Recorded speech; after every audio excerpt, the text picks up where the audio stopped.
నీ రక్తాన్ని చెమటగా చిందించి నువ్వు కష్టపడే కష్టాన్ని ప్రతి నెల దశంభాగం వేస్తావు.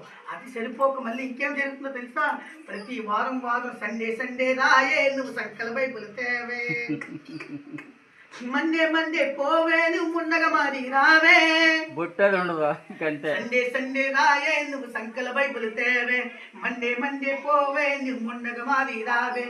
నువ్వు సండేరా సంకలో బైబుల్ తెచ్చు, నువ్వు వెళ్ళిపోయినప్పుడు మొండగా మాట్లా అంటే నీ నుదుటిన బొట్టు ఉండకూడదు, చేతిలో గాజులు ఉండకూడదు, మెట్లు ఉండకూడదు. నుదుటిన బొట్టు చేతిలో గాజు మెట్లు లేకపోతే అప్పుడేమవుతుంది? అక్కడ అలాంటి కూరలు అబ్బా భలే ఉంది కొంటారు.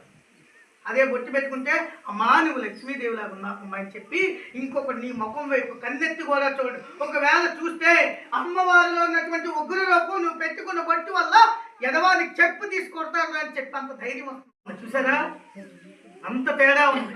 40 సంవత్సరాల కిందట మేము రాత్రిపూట మాత్రమే దెయ్యాలు చూసేవాళ్ళం, కానీ ఇప్పుడు పగలపూట దెయ్యాలు చూస్తాయి. కూడా కొత్తిమీర కట్టలే, కొన్ని గోంగూర కట్టే తోటకూర కట్టలు కనబడుతుంది, కొత్తిమీర కట్టే. దానివల్ల ఎవరికి నష్టం? ఎవరైతే జుట్టు ముడైదో, ఎవరైతే ఏ స్త్రీ అయితే జుట్టు ముడైదో ఆ స్త్రీకి బలాన్ని కోల్పోతారు. ఎంత అన్నం తిన్నా కూడా వాళ్ళకి నీరసంగా